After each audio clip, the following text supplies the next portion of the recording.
Assalamualaikum warahmatullahi wabarakatuh. Halo Sobat Podcast, kembali lagi bersama saya Sri Kandi di Proud Podcast. Pastinya ini merupakan episode pertama kita setelah libur panjang kita dulu, dan juga ini pastinya akan menarik. Karena pada episode kali ini kita kedatangan dua narasumber yang sangat luar biasa. Langsung saja kita akan kenalan dulu nih dengan dua narasumber kita. Oke Ibu, halo, gimana nih kabarnya? Halo. Oke teman-teman, pastinya nih penasaran nih. Kita langsung aja kenalan nih biar tahu Ibu namanya siapa dan dari mana. Mungkin boleh Ibu, silahkan. Boleh, terima kasih Sri Kandi. Selamat siang teman-teman sekalian. Saya Rizana Rosemary, saya adalah dosen di Prodi Ilmu Komunikasi, Fakultas Ilmu Sosial Ilmu Politik USK, dan juga kebetulan adalah peneliti di Pusat Studi Ilmu Kebencanaan atau Tsunami Disaster Mitigation Research Center. Oke, boleh Ibu silakan. Ya. Halo semuanya teman-teman, perkenalkan nama saya Eka Husnul Hidayati. Saya merupakan arsiparis di Balai Arsip Statis dan Tsunami Arsip Nasional Republik Indonesia. Jadi sekarang jadi arsiparis. Oke, jadi nanti pas kita ngobrol Serkani manggilnya Ibu aja nih, boleh? Kakak aja ya. nih, berarti untuk kakak. Samain aja dong. Oh. Oke, berarti nanti pas pertanyaan untuk Ibu berarti untuk Ibu, dan kalau kakak panggilannya. Oke. Kak Eka mungkin. Kak Eka, oke. Oke, Ibu dan Kak Eka. Ini sebenarnya hal menarik ya. Tadi Kandi juga sempat baca-baca mengenai lomba foto memory graph tentang tsunami Aceh 2004. Nah, kalau boleh tahu nih, mungkin boleh diceritakan dan disampaikan juga buat teman-teman yang menonton podcast kita, untuk foto memory graph tsunami Aceh 2004 sendiri itu siapa yang mencetuskan lombanya dan untuk siapa sasarannya dan bagaimana untuk prosedurnya? Mungkin siapa dulu nih yang mau menjawab? Bu Ijan atau Eka?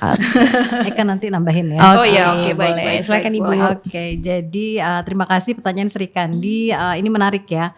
Ini kebetulan kita di tahun 2024 adalah tepat momentum peringatan 20 tahun tsunami Aceh 2004 lalu. Jadi berangkat dari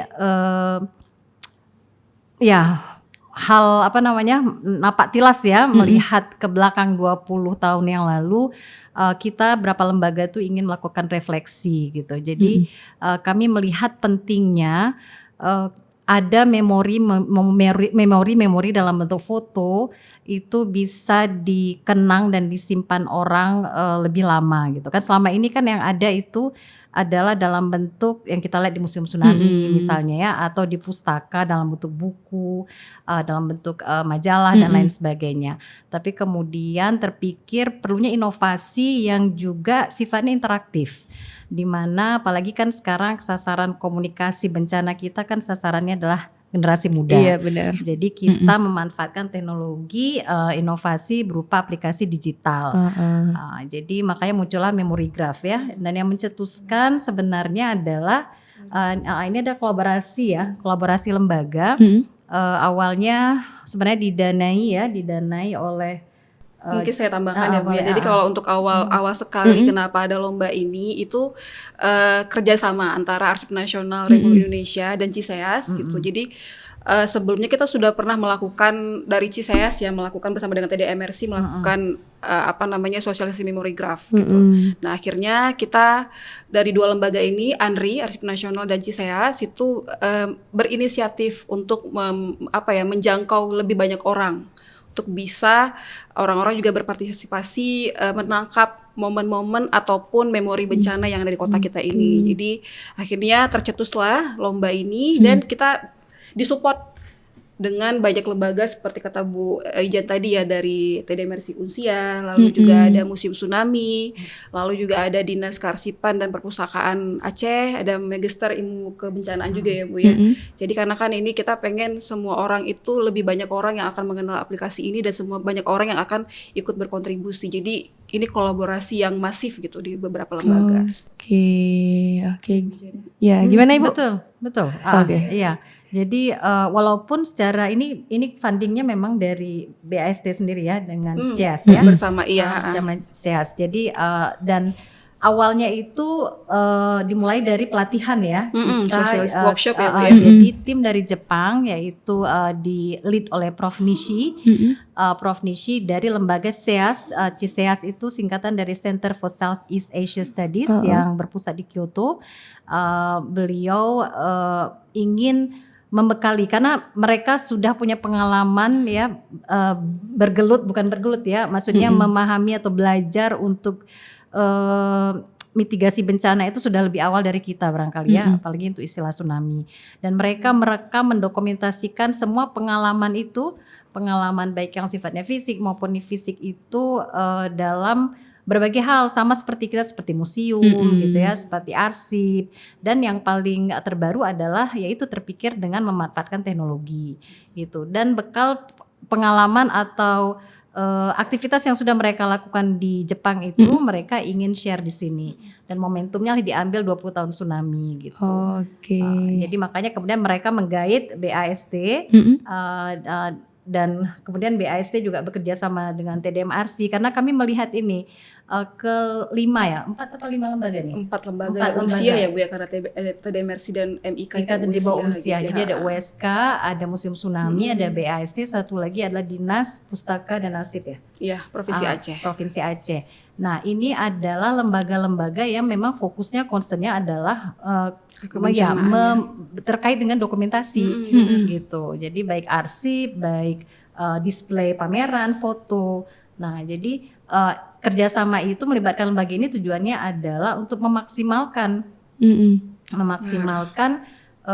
proses dokumentasi kenangan tsunami itu gitu. Jadi sebenarnya Kak Eka dan Bu Ijan ini hal menarik ya, karena ini merupakan terobosan yang pastinya dapat menginspirasi banyak orang dan juga bisa menyimpan memori dan arsip dari bencana itu sendiri. Nah, kami juga penasaran nih mau tanya, apakah aplikasi dari Memory Graph ini khusus untuk bencana tsunami aja atau mungkin bencana-bencana lainnya yang terjadi atau bagaimana? Sebenarnya kan ini aplikasinya itu masih baru 10 tahun ya. Ini kan dibangun atas kerjasama CISEAS dengan National Informatic Institute Jepang gitu. Jadi memang mereka sudah jauh, bahkan TDMRC juga terlibat untuk pengembangan ini gitu. Nah sekarang di tahun 20 tahun tsunami ini ingin lebih jauh gitu menjangkau masyarakat juga, dan untuk proyek-proyek yang sedang dikembangkan sekarang itu karena mungkin ini kan masih sangat baru ya Bu ya, bisa dikatakan seperti itu. Jadi beberapa proyek yang ada di aplikasi Memory Graph ini khusus untuk Aceh itu ada 2 proyek. Jadi yang proyek pertama itu proyek Tsunami Aceh 2004, satu lagi itu proyek budaya Aceh gitu. Tapi kan karena ini kita memang sedang fokus untuk pengembangan proyek Tsunami Aceh 2004 bersama dengan CISEAS tadi, karena juga ini untuk memperingati 20 tahun tsunami juga. Maksudnya ini juga hal yang penting juga kan, maksudnya untuk memberikan kesadaran kebencanaan kepada masyarakat. Makanya kita sekarang sedang sangat fokus untuk proyek Tsunami Aceh 2004 ini gitu. Oke, kalau dari Bu Ijan sendiri gimana nih Bu Ijan mengenai aplikasi Memory Graph sendiri? Iya, sebenarnya aplikasi ini juga sudah tersedia di Play Store ya, dan kalau nggak salah di App Store juga ya. Benar. Jadi memang bisa di-download dan diakses oleh publik gitu ya. Tapi kan memang tetap aja yang punya hak atau copyright untuk aplikasi ini punya Jepang gitu kan. Nah makanya kami digandeng sehingga kami juga bisa membuat laman khusus yang khusus memang untuk lomba ini. Makanya nanti itu khusus di laman lomba itulah kita bisa mengupload foto-foto yang nanti akan diterangkan oleh Eka ya. Nah terkait dengan apakah bencana tsunami saja, harapannya tidak, karena Memory Graph ini kan bicara tentang kenangan bencana. Terkait bencana itu kan bencana tuh juga bisa apa saja, dan mengingat Indonesia juga memang negara yang rawan bencana. Jadi kemarin menarik, ada juga tim peneliti dari Jogja sangat tertarik dengan aplikasi ini dan ingin mencoba mengaplikasikannya untuk Jogja yang memang sangat rentan terkait dengan erupsi gunung meletus gitu ya. Jadi harapannya akan terbuka gitu. Jadi tapi karena ini memang piloting projectnya dan kita dekat sama Jepang itu terkait dengan konteks tsunami. Jadi harapannya ya Aceh lah yang kemudian untuk kawasan Asia Tenggara yang menjadi piloting Iya, untuk benar. bencana tersebut. Jadi kalau Oke. bisa dibilang itu masyarakat Jepang itu sangat menghargai apa ya namanya semua yang ada di Aceh ya Bu ya, terkait kebencanaan, sampai Aceh ini dianggap sebagai apa ya museum gitu. Tidak hanya sebagai museum yang kita datangi tapi secara provinsinya dengan semua edukasi informasi kebencanaannya itu, jadi Aceh ini adalah museum gitu. Oke. Dan itu juga yang ingin kita sampaikan kepada masyarakat kita di sini, maksudnya ya kita juga harus menghargai apapun yang ada di sini untuk kan kita wariskan ya ke Betul. generasi mendatang. Jadi tidak hilang begitu saja. Iya betul. Dan salah satunya dengan penggunaan aplikasi Iya, Memory betul. Graph. Oke. Betul. Nah, ya pastinya ketika aplikasi ini datang dan nantinya bisa diaplikasikan kepada masyarakat dan diberitahu kepada masyarakat, mungkin boleh nih disampaikan atau dijelaskan nih Ibu dan Kak Eka. Kira-kira apa sih yang membedakan cara kerja dari aplikasi Memory Graph ini dan apa sih yang membuat aplikasi Memory Graph ini memiliki ciri khas gitu? Mulai dari pengambilan gambarnya dan juga penguploadan foto di aplikasi itu sendiri. Gimana nih? Sedikit ya Bu Ijen ya, mungkin sedikit sebenarnya sederhana sih untuk cara kerja aplikasi ini tuh kan kita tinggal menangkap ulang atau capture ulang foto yang ada di Memory Graph. Jadi ini tim kita kemarin yang di Jepang itu sudah mengumpulkan bersama dengan Ciseas mengumpulkan foto-foto bentang alam Aceh pasca tsunami 2004. Pasti kan banyak sekali ya, maksudnya misalnya itu bentang alam itu kan berarti misalnya kawasan di Pasar Aceh setelah tsunami atau misalnya di seputar Masjid Raya setelah tsunami gitu kan. Nah sekarang sudah 20 tahun pastinya banyak yang berubah di situ. Nah jadi nanti untuk yang penggunaan aplikasinya ini tinggal kita menangkap ulang foto yang ada di situ, misalnya tadi Pasar Aceh ya, kita tinggal buka aja nih foto Pasar Acehnya, foto referensi yang ada di Memory Graph itu, dan tinggal kita sesuaikan komposisinya dengan apa ya, dengan foto yang ada di Memory Graph itu. Jadi pas gitu kita mutek itu kan tinggal kita posisikan, jadi nanti kita bisa melihat perubahannya seperti apa untuk landscape itu. Itu kan jadi apalagi buat yang punya kenangan ya, punya kenangan dengan Pasar Aceh atau dengan Masjid Raya yang dulu masih rumput-rumput, sekarang sudah di sudah di lantai semen gitu ya atau apa gitu. Itu juga menjadi hal yang penting dalam Memory Graph ini. Jadi tidak hanya menyimpan foto tapi juga kenangannya juga disimpan di aplikasi ini. Makanya di situ untuk yang deskripsi tidak hanya Masjid Raya sudah berubah nih, sudah ada payungnya misalnya atau lantainya sudah di semen gitu ya, tapi juga kenangan-kenangan itu juga kita kita encourage gitu masyarakat untuk ayo ceritakan juga kenangannya apa sih di situ gitu. Oke, kalau dari Ibu Ijen sendiri gimana Ibu? Ya menambahkan apa yang Eka bilang, kalau saya melihat Memory Graph ini sebenarnya punya konsep yang uniknya seperti apa ya. Kalau kita melihat dia sebenarnya cara lain dari museum tsunami. Kalau museum tsunami kita melihat kenangan atau memori tsunami khususnya itu kan pengunjung yang harus datang ke tempatnya. Jadi sifatnya barangkali statis ya. Jadi orang melihat gitu ya, menikmati terus membuat foto. Tapi kalau di sini dan itu kan akhirnya terbatas berarti siapapun pengunjung yang harus datang jauh dan kita tahu kan ongkos ke Aceh itu cukup mahal gitu kan. Tapi di satu sisi kalau Memory Graph ini dia bisa dilakukan oleh siapa saja tanpa mengunjungi, tapi yang malah dikunjungi adalah site-nya tadi yang disebut Eka. Jadi di dalam Memory Graph itu sudah ada bentang apa tadi istilahnya Eka? Bentang alam tuh kayak baseline foto-foto referensi yang sudah terkumpulkan dari tahun 2004. Nah, jadi kan kita bisa bayangkan dalam kondisi chaos, dalam kondisi yang sangat ini ada orang-orang yang memang terpikir untuk mendokumentasikan kemudian disimpan dan itu menjadi rujukan dan sebagian sudah ada di Museum Tsunami. Nah, Museum Tsunami ada di arsip di BAST ada, di Pustaka juga ada, dan kita juga ada beberapa di TDMRC. Cuman kan itu menuntut orang datang ke lembaga tersebut gitu kan. Nah, kalau di sini kita sudah ada site-site itu, sekarang kan juga menjadi tempat ya kunjungan wisata gitu kan. Nah, orang yang baru pengen tahu misalnya ya mohon maaf bisa cerita kalau Museum Tsunami dalam kondisi tutup jam 12 sampai jam 2 gitu, sambil menunggu dia punya aplikasi tersebut gitu kan, dan dia dekat PLTD Apung atau depan Museum Tsunami, dia barangkali pas lihat di foto baseline-nya, Museum Tsunami itu tidak seperti ini yang dia lihat sekarang. Ternyata belum ada pagar, belum ada ini. Terus dia dokumentasikan. Nah, dia dokumentasikan terus dia upload dan dia bikin cerita versi dia sendiri. Jadi itulah yang saya lihat bahwa bukan hanya situsnya atau site-nya sendiri yang punya kenangan atau memori, tapi cara pandang orang yang menangkap site tersebut atau foto tersebut juga menjadi suatu pembelajaran, pengetahuan juga bagi orang lain. Jadi ada transformasi, apalagi untuk generasi muda gitu kan. Generasi muda barangkali dia lihat sekarang musim tsunami megah sekali gitu. Tapi ketika dia buka, oh ternyata dulu tuh seperti ini. Dan di setiap foto itu ada deskripsinya. Jadi tanpa secara tidak langsung, aplikasi ini sebenarnya adalah media edukasi gitu. Itu sih. Jadi saya melihat menarik dan itu barangkali juga bisa diterapkan untuk isu-isu lainnya nanti ke depan. Sebenarnya ini benar-benar menarik ya sebagai generasi muda Sri Kandi yang tidak langsung terdampak oleh bencana tsunami karena lahirnya juga di 2004, gak melihat langsung apa yang terjadi. Ketika tahu ada aplikasi Memory Graph ini benar-benar kayak kita tuh dibawa kembali untuk bisa melihat hal-hal yang kita gak bisa lihat secara langsung. Dan kita juga bisa membandingkannya dengan apa yang sudah terjadi dan diperbaiki sekarang yang ada di Aceh. Menarik, luar biasa ya. Oke, nah kita mau bicara tentang lomba nih Bu dan Kak Eka. Tadi kan dia udah lihat nih ada infografis mengenai perlombaannya tentang peringatan 20 tahun tsunami menggunakan aplikasi Memory Graph. Kira-kira nanti pesertanya memang wajib harus menggunakan aplikasi ini atau bagaimana?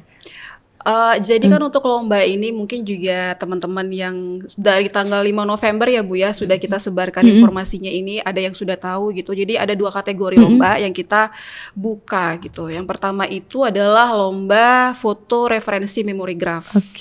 Dan yang kedua ada lomba tangkap ulang foto Memory Graph. Nah, yang wajib mendownload gitu ya, mendownload aplikasi ini ya untuk yang kategori kedua, tangkap ulang. Karena kan tangkap ulang ini memang hanya bisa dengan menggunakan aplikasi, bukan yang kita upload dari galeri gitu. Karena memang cara kerja Memory Graph seperti itu gitu. Jadi dibuka ininya tinggal harus memang pas gitu kita buka langsung kebuka kamera langsung dengan site itu gitu, enggak yang ini. Nah, kalau untuk yang foto referensi ini sebenarnya itu cara kita untuk sama seperti yang lembaga-lembaga lakukan mengumpulkan foto-foto landscape. Pastikan kita juga seperti kami di Arsip Nasional gitu ya, itu pasti sudah punya tuh foto-foto pasca tsunami Aceh gitu. Tapi kita yakin masih banyak sekali di luaran sana foto-foto landscape Aceh yang masih belum kita selamatkan gitu. Nah, ini juga salah satu upaya kami untuk menyelamatkan arsip itu. Jadi dengan membuka lomba ini masyarakat yang punya dulu pas habis kejadian bencana sempat potret misalnya. Itu jadi bisa ikutan dan bisa berkontribusi juga lagi-lagi untuk memperkaya khasanah arsip dan juga memori kolektif kita gitu. Jadi yang untuk yang butuh referensi ini ya tadi itu untuk koleksi-koleksi foto yang pasca tsunami untuk periode tahun 2004-2009. Jadi bukan foto referensi ini bukan foto baru ya, tapi foto yang memang dimiliki gitu, yang sudah ditangkap tahun 2004 sampai 2009 gitu. Jadi kalau untuk yang tangkap ulang tadi ya baru harus menggunakan aplikasi dari Memory Graph sendiri. Gitu. Jadi kalau sedikit lagi mungkin kalau untuk yang tangkap ulang Memory Graph, foto Memory Graph itu memang tujuan kita lebih banyak ke generasi muda yang masih muda, pelajar, mahasiswa kayak Kandi mungkin Sri Kandi gitu. Maksudnya supaya kita juga ingin mengarahkan yang generasi muda yang belum pernah melihat landscape Aceh pasca tsunami untuk melihat itu seperti kata Bu Ijan tadi gitu. Jadi akhirnya mereka juga bisa berinisiatif buat selain mereka melihat wah ini seperti ini rupanya setelah tsunami Aceh gitu kan. Tapi mereka juga bisa menangkap perubahannya, bisa menceritakan pengalamannya seperti apa gitu. Nah, kalau untuk foto referensi ini tujuan sasaran kita itu pasti yang sudah di generasi di atas gitu ya, buat middle age gitu ya, yang maksudnya dia itu mengalami masa saat tsunami Aceh 2004. Karena kalau yang masih muda kan pasti nggak punya ya, gitu. Atau punya koleksi orang tuanya, misalnya saudaranya itu boleh juga. Itu jangan salah ya, misalnya Sri Kandi bilang tadi baru lahir tuh 2004 ya, berarti bayi banget ya. Iya masih bayi. Nah barangkali orang tuanya atau kakeknya ya termasuk penyintas ya, coba digali. Ini teman-teman di sini juga harapannya seperti itu, dan artinya kan kemudian itulah di situ ada bukan hanya proses mengumpulkan dan mengkoleksi, tapi kemudian mereconnecting ya, menghubungkan juga antar generasi muda dan generasi tua gitu kan, dengan generasi sebelumnya gitu. Barangkali kan generasi muda sekarang saat ini kan isu atau informasi terkait kebencanaan itu belum, kalau ada prioritas itu tidak selalu menjadi prioritas ya, hanya karena sekarang aja 20 tahun tsunami, jadi kayaknya di feednya keluarnya tentang itu semua. Tapi kan kalau ada pilihan informasi lain, bukan itu yang dipilih gitu kan. Tapi kalau dengan ada dorongan untuk ikut lomba ini, terus nanya gitu kan ke orang tuanya yang barangkali punya foto-foto lama, apa foto terkait dia misalnya tadi yang disebutkan nama Eka di Pasar Aceh ya, di tempat-tempat publik umum gitu kan, yang sekarang juga sudah menjadi tempat yang bisa dikunjungi oleh wisatawan. Nah itu menarik gitu. Jadi kemudian kita akan menambahkan bagaimana transformasi site itu gitu. Kita kan nggak tahu misalnya 2004 2009 tadi yang Eka bilang ya untuk foto referensi ya. Tapi kemudian orang tua Sri Kandi misalnya punya tapi versi yang 2012 ya atau apa ya. Nah itu juga kemudian akan menunjukkan gitu bahwa 20 tahun tuh memang bukan hanya sekedar tiba-tiba musim tsunami itu tidak langsung jadi seperti itu benar. Jadi ada proses bercerita gitu. Jadi karena gambar itu kan sebenarnya dia punya kekuatan speak itu louder dia gitu ya, betul. Speak louder than words speak louder ya, benar. Seperti itu. Dan terkait dengan cara tadi karena ada 2 kategori, makanya kita juga berusaha menyesuaikan cara pendaftarannya juga dengan kategori audiens tersebut. Ya karena dia di penggunaan untuk aplikasi dan tangkap ulang ya kan, kita harapkan ya generasi muda tuh sudah bisa gampang sekali download aplikasi. Kemudian kayaknya pun cara penggunaan aplikasi sangat mudah ya. Kita juga sudah bikin video panduannya cara menggunakan. Sedangkan untuk yang tadi foto referensi, kita menyediakan sebenarnya panduan yang sangat sederhana hanya dengan akses ke GForm ya aja. Untuk mendapatkan data, karena ya kita kan juga perlu itu copyright dari orang-orang yang punya foto tersebut. Dan itu pun nggak kami lepaskan. Jadi misalnya orang tua siapa yang aduh saya punya koleksi tapi saya nggak tahu gimana cara saya bawa koleksi, saya pengen kami bisa bantu gitu. Karena tadi ya tujuannya itu bukan hanya satu sisi ya Bu ya, tapi untuk tadi itu memperkaya memori tadi. Jadi kita juga terbuka, jadi buat siapapun peserta itu kita terbuka untuk membantu, karena kita juga senang tiba-tiba ada yang kirim pesan, Kak ini foto gini bisa nggak ya Kak, pas gitu ngeliat tuh kan kayak ini bagus fotonya, jadi kita kayak menemukan harta karun. Betul. Jadi itu karena kami di Lembaga Kearsipan juga sudah melihat banyak landscape, tapi pas gitu dikirim landscape baru Bu, gitu yang wah excited. Ternyata tuh ada di SMP 1 misalnya kita nggak punya gitu, mereka punya itu kan. Nah ini tujuan lomba itu. Jadi saya bisa katakan ini tuh sekedar lebih dari sekedar lomba ya Bu ya. Sebenarnya itu mungkin maksudnya ya itu adalah packagingnya, tapi semangatnya itu lebih dari itu sebenarnya yang pengen kita sampaikan. Oke, benar-benar. Gitu. Karena pastinya kalau ngomongin mengenai foto dan juga dokumentasi tsunami, ada mungkin beberapa orang termasuk keluarga dan saudara Sri Kandi sendiri, mereka tuh benar-benar kayak menyimpan kayak ya udah ini udah jadi masa lalu yang nggak perlu untuk diungkit lagi, karena ada traumatik sendiri ketika melihat foto itu, belum sanggup. Bahkan ada yang nggak berani ke museum tsunami karena melihat banyak kenangan-kenangan di sana. Dan hadirnya lomba ini dengan bertemakan tsunami pasti diharapkan dapat membangun kembali kepedulian terhadap penyimpanan arsip dan lain sebagainya. Dan Kandi juga pengen nanya nih untuk Ibu dan juga Kak Eka, kira-kira kenapa sih harus bertemakan tsunami? Apakah tahun depan juga temanya tsunami atau akan ada tema baru nih untuk lomba ini sendiri? Gimana nih? Boleh dari Ibu Ijan dulu. Gak tahu ya, tergantung sponsor ya. Mungkin lebih karena kebetulan dari yang kalau kami yang bisa, karena kan juga kita awalnya kan juga diajak collab dengan Ciseas tadi ya. Kebetulan peneliti yang di Ciseas itu yang ada untuk yang project leadernya itu ada Profesor Nishio Shimi. Nah beliau itu memang sedang meneliti mengenai kebencanaan dan sebegitu tertariknya gitu dengan kebencanaan terutama Aceh, dan beliau selalu mengatakan Aceh ini potensi edukasi tsunami-nya sangat beneran segitu banyaknya dan harus beneran kita informasikan ke seluruh dunia gitu Bu katanya. Jadi kenapa temanya tsunami? Mungkin karena juga selain tadi momen 20 tahun kita mau melihat setangguh apa dan ketahanan masyarakat semana gitu ya untuk Banda Aceh setelah 20 tahun diterjang tsunami, tapi juga tadi itu kita pengen karena kan nggak bisa dipungkiri ya Bu ya, maksudnya Aceh itu ya memang sekarang ini kan maksudnya familiarnya itu dengan kebencanaan tadi, maksudnya familiar dalam arti ini hal baik gitu loh di balik kayak blessing in disguise gitu, ada bencana tapi ini adalah edukasi, nggak cuma untuk masyarakat tapi juga seluruh dunia seperti yang tadi kata Prof Nishi, ini juga perlu tahu gimana gitu kan, karena ya tadi itu maksudnya beneran untuk kita wariskan generasi, jangan sampai yang 2004 terulang lagi. Betul. Gitu sih. Itu ya Bu Ijen. Iya, jadi ibaratnya ya ini sebenarnya privilege ya, Aceh ditunjuk untuk jadi benchmark gitu, mendokumentasikan bagaimana ya memori kenangan 20 tahun tsunami Aceh itu. Dan sebenarnya kalau saya kemarin waktu kami ada berkunjung ke Jepang melihat museum di sana, itu juga bukan dokumentasi yang dimaksud ada hal yang menyedihkan atau yang menyeramkan, yang membuat sedih tadi yang seperti Sirkandi bilang ada foto-foto yang akan membuka luka lama trauma tadi, tidak perlu. Jadi sebenarnya bisa juga yang hal-hal kecil sepele yang membuat memori yang menyenangkan ya, misalnya ya foto ketika misalnya dia di Masjid Raya yang sekarang kondisi Masjid Raya seperti itu, tapi ada anak-anak yang tertawa gitu, itu kan ada vibe lain gitu. Betul. Dari cerita tsunami yang dulu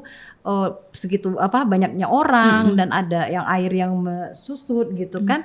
Jadi ada pesan-pesan yang ingin disampaikan. Itulah yang tadi Eka bilang, barangkali bukan hanya sekedar lomba kontes aja, itu kan hanya pemanis, tapi sebenarnya ingin ditawarkan dari aplikasi ini adalah proses edukasi itu sendiri. Edukasi kebencanaan yang soalnya kita dalam 20 tahun itu refleksi sudah sejauh mana sih kita kita juga lebih mengenal dan mau memahami, sedangkan orang lain dari luar aja sampai tertarik gubek-gubek karena kita labnya segala ini ya kebencanaan ya gitu ya. Masa kita nggak peduli sebagai orang yang memiliki, yang jadi tuan rumah di sini. Gitu. Jadi kami memang sangat mendorong teman-teman ya, khususnya masyarakat Aceh gitu kan, untuk bisa setidaknya ya mana tahu ya, setelah membaca nanti kita akan bahas syaratnya barangkali ya. Kemudian Sabtu Minggu jalan-jalan pagi gitu ya, jalan-jalan pagi atau lari di Belang Padang gitu kan, tuh di mana dan itu diambil gitu. Iya. Oke. Iya, jadi kalau ngomongin kenangan sebenarnya memang sentimental ya gitu ya Bu ya. Maksudnya karena saya juga mungkin Bu Ijan juga tapi saya pribadi juga itulah, maksudnya saat 2004 itu sudah segitu sadar dengan bencana tsunami. Jadi saya merasa ini satu tidak hanya proyek gitu ya, bukan proyek jangka pendek, tapi juga ini proyek hal yang sangat berharga gitu kan, untuk tadi itu kita menyampaikan edukasi kepada yang lainnya juga gitu. Maksudnya kita tahu seperti apa dampak bencana tidak hanya buat kota Banda Aceh tapi juga buat masyarakatnya. Nah, dengan masyarakat terus terpapar dengan edukasi kebencanaan tsunami ini, pastinya akan meningkatkan kesadaran tadi. Betul. Waspada dengan bencana, siap siaga, kita sudah siap, dan kita nggak bisa pungkiri bahwa kita ya ada di daerah rawan bencana gitu ya Bu. Jadi ini menjadi salah satu upaya kami juga untuk terus membuat masyarakat jadi tangguh dan tahan akan bencana yang kapanpun bisa datang kembali gitu. Karena kalau ngomongin bencana pastinya ini siklus alam yang kita nggak tahu suatu saat dia bakalan datang lagi. Dan kita sebagai orang yang mengerti bahwa kita harus selalu bisa menyebarkan informasi tentang kesiapsiagaan bencana. Ada tanggung jawab moral seperti itu ya.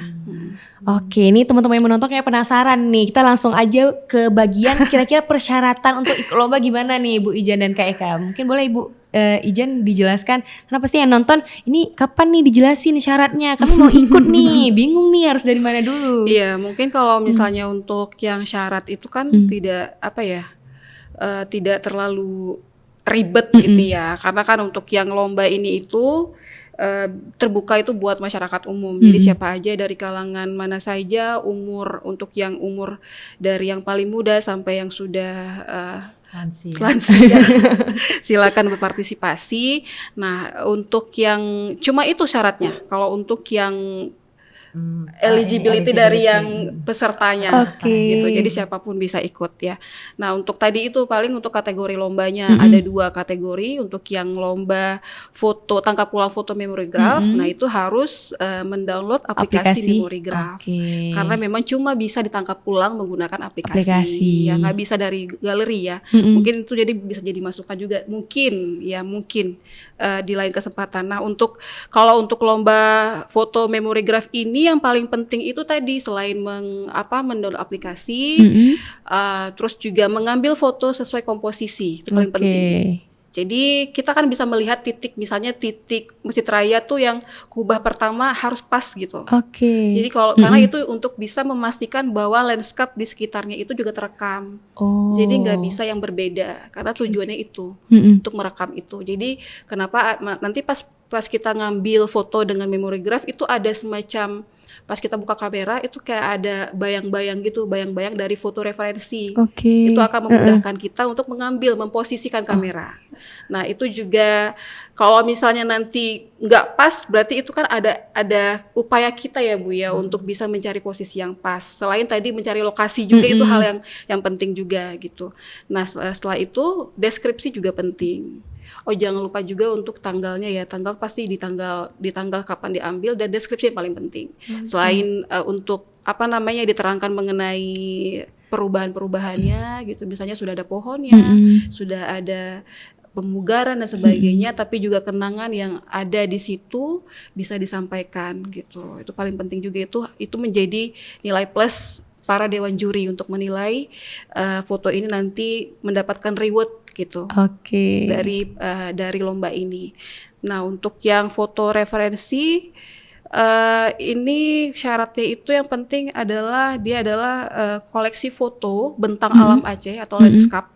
Bentang alam itu yang ada 5 prinsip sebenarnya dia. Yang pertama itu dia memang harus nggak boleh satu bangunan gitu ya. Jadi nggak boleh harus satu fokus bangunan misalnya. Karena kan kalau satu bangunan itu nggak landscape gitu ya, nggak bentang alam.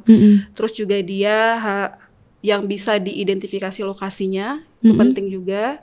Lalu dia tidak hanya fokus pada satu objek, karena ada juga nanti foto-foto seperti foto jurnalistik, itu pasti fokus ke satu objek ya, karena kan itu biasa beda tuh foto jurnalistik ya Bu ya.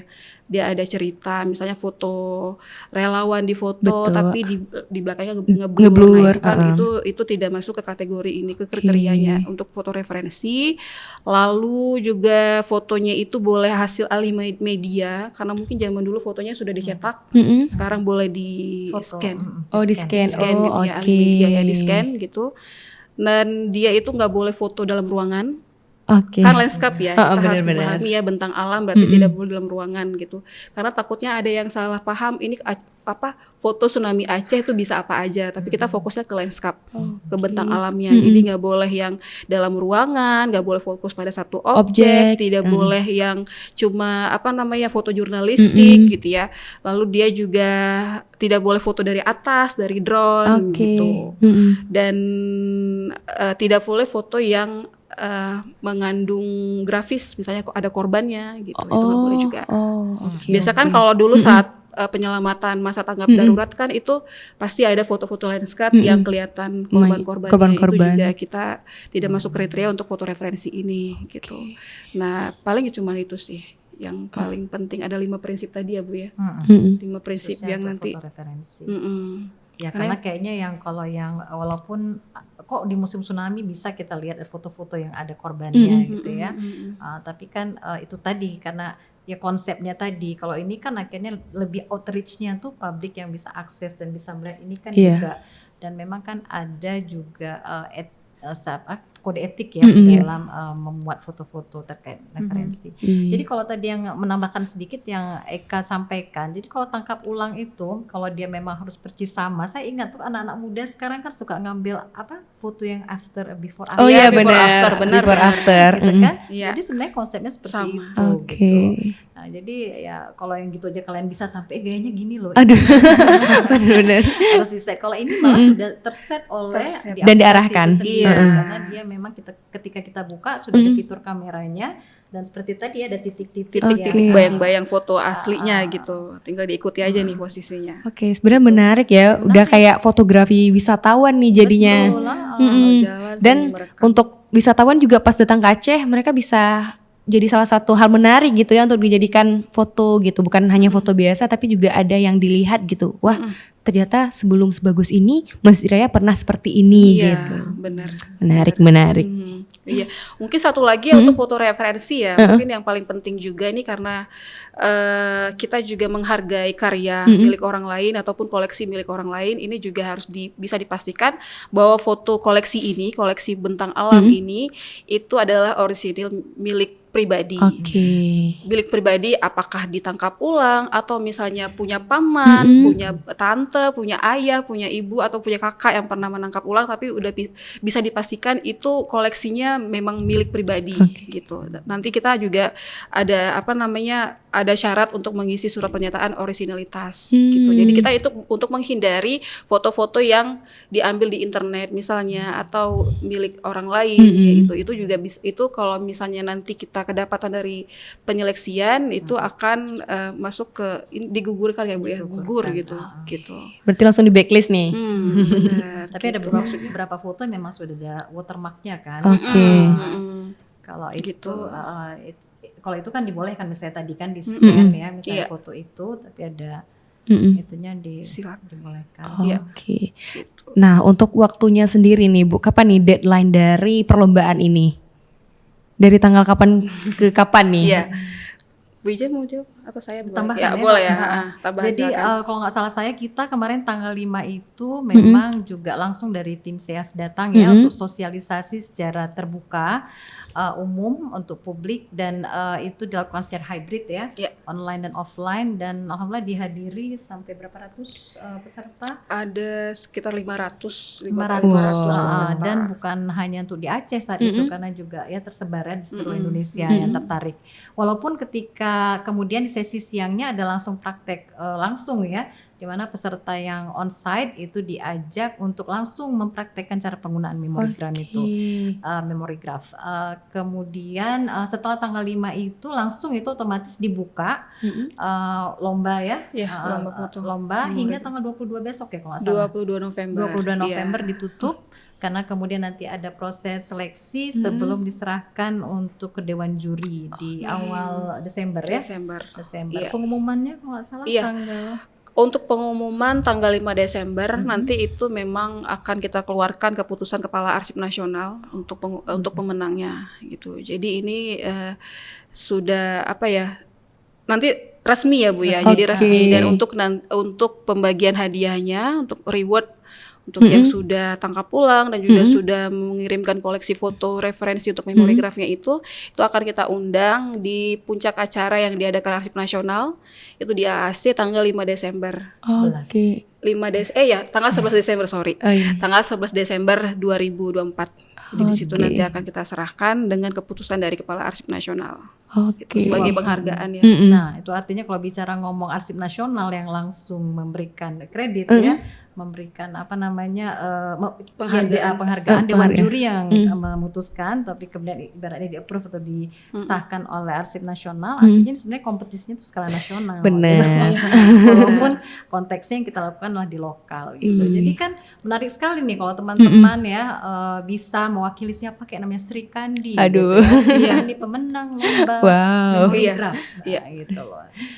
Iya, karena nanti kalau untuk foto-foto khusus untuk foto-foto referensi tadi, foto-foto landscape yang dari masyarakat ini, itu memang jadi semacam target kami juga dari Arsip Nasional. Kita punya kegiatan untuk mengakuisisi, menyelamatkan arsip-arsip dari perorangan. Misalnya tadi Sri Kandi punya koleksi dari keluarganya, dari orang tuanya. Nah itu nanti Sri Kandi kalau memang misalnya nanti fotonya itu sesuai dengan kriteria, itu akan, atau juga memang foto yang memang apapun itu, karena Arsip Nasional kan mengumpulkan semua foto. Iya.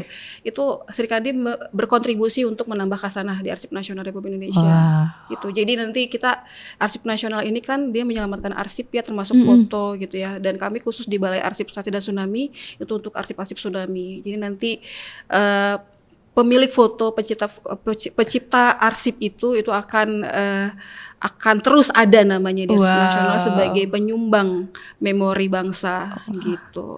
Oke, Jadi menarik. itu tujuan akhir dari tadi itu ya, dari lomba untuk foto referensi khususnya. Oke, dan pastinya ini juga menyelamatkan sebuah peristiwa biar bisa dikenang selalu oleh generasi selanjutnya. Biar mereka tahu, oh ternyata perubahan-perubahan yang terjadi itu nggak semudah yang dibayangkan.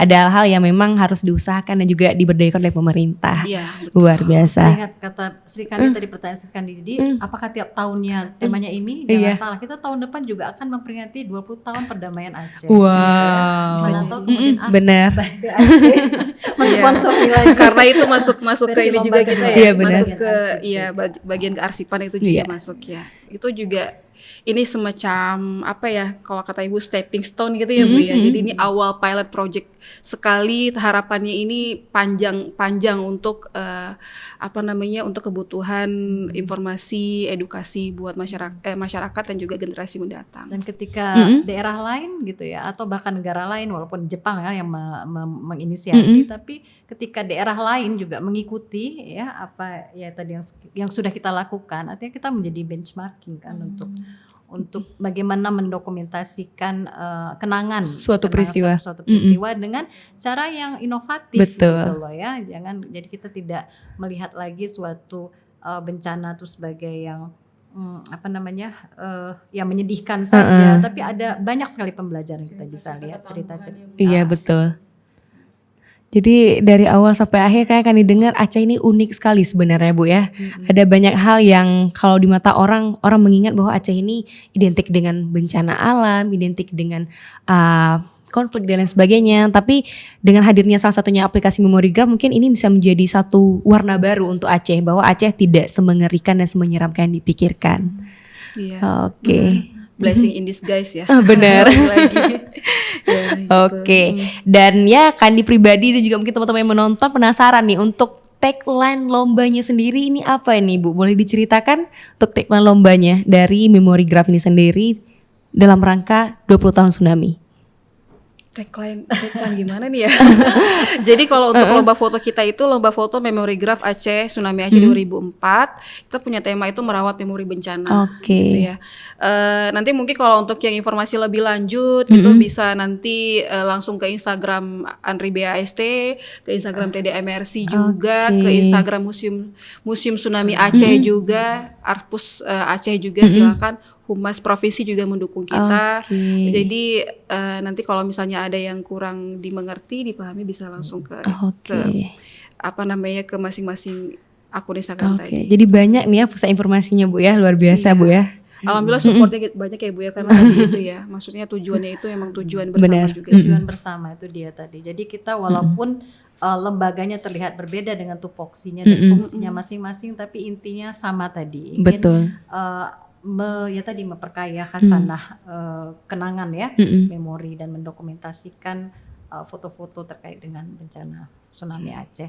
Kalau saya tidak ada tagline karena tadi tidak ada yang merawat memori ya. Cuma saya pernah nulis ingin mendorong ya teman-teman. Jadi sebenarnya ada 3 manfaat ya yang bisa didapatkan dari mengikuti lomba ini menurut saya, versi saya ya. Pertama, ya dapatin ilmunya tadi. Betul. Gitu ya. Jadi dari apa sih nyoba-nyoba ngelihat yang tadi masa Kandi nggak pernah kebayang hanya dari footage video saja bagaimana tsunami, tapi ternyata misalnya rek itu dulu tuh seperti itu, jadi terlihat. Jadi dapatin ilmu secara tidak langsung kan, termasuk ilmu bagaimana mengoperasikan Memorigraph itu, ilmu mengupload, jadi banyak sekali.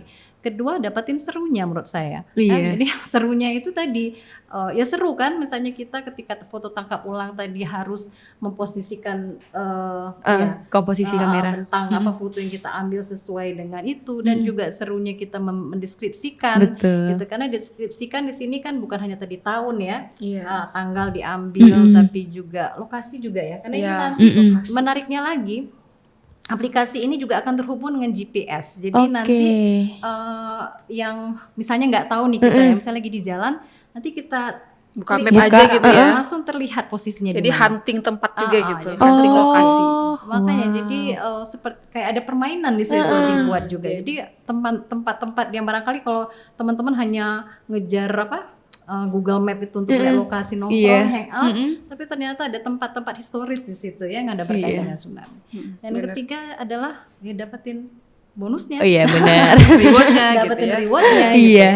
Jadi semoga itulah harapan kami ya bermanfaat ya apa yang kami lembaga-lembaga ini lakukan ya tujuannya memang semakin itu tadi khususnya generasi muda itu terus terpapar dengan informasi kebencanaan yang harapannya paling kecil ya meningkatkan pengetahuan mereka, kesadaran mereka dan kemudian terus berlanjut hingga mereka juga siap dan bertahan ya menghadapi bencana di masa datang. Oke. Iya, jadi ayo semua teman-teman ikuti lomba ini yang ini lebih dari sekedar lomba. Ayo sama-sama kita berkontribusi, ikut peran, ambil bagian penting untuk melestarikan memori bencana yang ada di daerah kita. Oke, luar biasa ya teman-teman. Bincang-bincang seru kita mengenai aplikasi Memori Game dan juga tadi kita bincang-bincang mengenai bencana yang sudah terjadi di Aceh, bagaimana Aceh sudah recovery dan nanti kita bakalan memperingati 20 tahun tsunami. Oke Kak Eka dan juga Bu Ijan, terima kasih banyak. Terima kasih Ini juga suatu lagi. sharing session yang sangat berharga pastinya apalagi untuk kami generasi muda yang nanti akan menonton podcast ini. Terima kasih. Oke, juga. baik. Oke, Sobat Podcast, sampai jumpa kembali di episode selanjutnya pastinya dengan narasumber dan juga pembahasan yang menarik. Saya Sri Kandi, pamit undur diri. Wassalamualaikum warahmatullahi wabarakatuh.